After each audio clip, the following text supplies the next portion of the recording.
Welcome to our class deep insights. तो पूर्व आम कॉन्सेप्ट सहित 5टा पॉइंट डिस्कशन कर देचे। आज आम 6th 7th और 8th एति पॉइंट डिस्कशन करवा। तो 6th पॉइंट कौन कहला, दैनंदिन जीवन सह संपर्क, रिलेशन टू डेली लिविंग। दैनंदिन जीवन सहित संपर्क कौन रही है देखिए। तो बर्तमान शिक्षादान बा शिक्षण दैनंदिन जीवन में जहाँ घटुची सेगुड़िक पर्यवेसित होगा दरकार।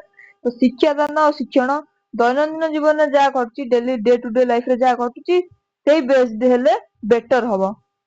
तो शिक्षा जदि दैनंदिन जीवन घटना प्रवाह दूरे जाए तेबे सेगुड़ी केवल घोषी मन रखा पड़े।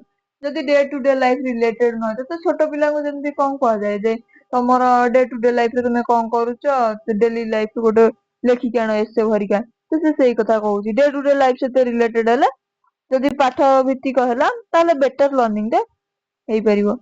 तो शिक्षा यदि दैनंदिन जीवन घटना प्रवाह दूरे जाए तेबे सेगुड़ी केवल घोषी मन रखा। आम जब डे टू डे लाइफ सहित आमर किसी लिंक न पढ़ार तो आम कौन करूँ डायरेक्ट घोषी देवु सरला कथा।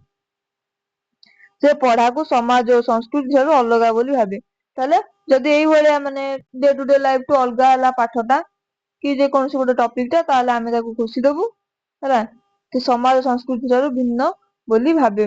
ताले शिक्षार्थी कौन भावे पढ़ा पाठ पढ़ाटा समाज और संस्कृति ठारू अलग, ये गोटे अलग प्रकार कॉन्सेप्ट। तो डे टू डे लाइफ सहित निहाती तार संपर्क रहा दरकार कार शिक्षादान बा शिक्षण।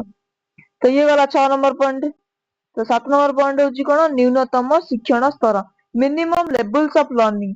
प्रत्येक विषयर न्यूनतम शिक्षण स्तर स्थिरीकृत होइथिबा आवश्यक। ताले प्रत्येक विषयर न्यूनतम शिक्षण स्तर स्थिरीकृत होइथिबा आवश्यक। यह द्वारा शिक्षक और शिक्षार्थी उभय प्रत्याशित फल एक्सपेक्टेड आउटकम बाबद स्थिर निश्चित थांती। शिक्षादान समाप्त हेबा परे शिक्षार्थी प्रत्याशित फल हासिल करिबा पई केते दूर समर्थ हैला ताहा जणा पड़े।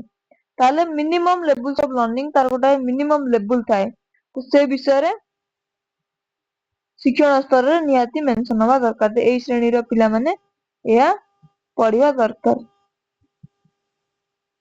तो से हिसाब रे कोन जानिबो से एति के एक्सपेक्ट करथियो जे मु एग्जाम देबी एति के मार्क रखिबी।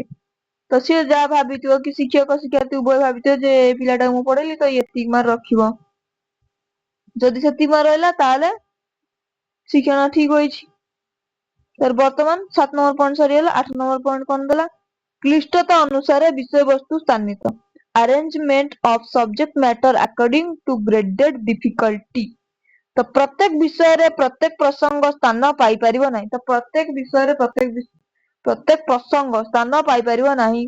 जदि वा केतेक प्रसंग प्राथमिक ठारू एमए पर्यंत रहिबो तेबे केउ स्तर रे केते रहिबो ताहाकू विचार को नेबाकू पड़िबो। उदाहरण स्वरूप होची कोन, मिश्रण फेराण जदि तृतीय श्रेणी रे पढ़ा जाए या दशम बा एकादश श्रेणी रे पढ़ा जाए नहीं। तो से कहूची आमर जो सब्जेक्ट गुड़ा रहिला से को श्रेणी रे कौन पढ़ा जिवो को प्रसंग पढ़ा जिवो सबु क्लास रे सबु पाठ पढ़ा जाए नहीं। जमती आमे नर्सरी रे पढ़ुतले ABCD अ आ सब पढ़िला परे तापर आगु को आमे वर्ड पढ़िले देन आमे सेंटेंस करि सिखले तापर आमे एसे लिखिले। वर्तमान आमे +2 लेवल लॉन्ग टाइप लिखुजे तापर +3 लेवल सेमती कोन आहुरी बड़ बड़ लॉन्ग क्वेश्चन लिखुजे। ए सब तो डिवाइड हेची से तार ये हिसाब रे करिकुलम हिसाब रे। तो उदाहरण स्वरूप होची कोन, मिश्रण फेराण तृतीय श्रेणी रे पढ़ा जाए। ताले से उदाहरण रे कोन गला, मिश्रण फेराण तृतीय श्रेणी रे जानताओ दशम बेलू कोन दशम एकादश रे कोन मिश्रण फेराण पढ़ा हुए से कोन अज्ञात राशि वरिका पळे आस्ताए कि फॉर्मूला गुडा आसी जाई थाए कि हमर परिमिति ए सब नुआ नुआ कांसेप्ट सब आसी जाई थाए। तो सही परी इतिहास रे अशोक प्रसंग प्राथमिक और माध्यमिक विश्वविद्यालय स्तर रे पढ़ा गले मध्य अशोकଙ୍କ बाबद रे केउ स्तर रे कोन पढ़ा जो ताकू स्थिर करियो पड़थै। ताले हम कहूची जे इतिहास को यदि हम चिंता करबा तो अशोक केबे जन्म हेले कि अशोक ओडिसा रे शासन करथले ए कथा मन कर हम तृतीय श्रेणी रे पढ़िला बेले। तो इतिहास रे कोन कोन राज्य जय कले षष्ठ श्रेणी रे यदि पढ़िला बेले ताले आगु को तो अशोकଙ୍କ विषय रे हमें पूर्व नॉलेज सहित आउरी आगु को अधिका अधिका नॉलेज पाई थाउ। କିନ୍ତୁ ତୃତୀୟ ଶ୍ରେଣୀରେ ଯଦି ପଢିଲେ ଅଳ୍ପ, କି ପଞ୍ଚମ ଶ୍ରେଣୀ କି ଷଷ୍ଠରେ ଯଦି ପଢିଲେ ଅଳ୍ପ ପଢିଥାଉ, ଆସ୍ତେ ଆସ୍ତେ କନସେପ୍ଟ ଗୁଡା ବଢିଥାଏ। ତ ସେଇ କଥା ଲାଷ୍ଟ ପଏଣ୍ଟ କହୁଛି। ତ ଆଜି ପାଇଁ ଏତିକି ଥିଲା, ଥ୍ୟାଙ୍କ ୟୁ।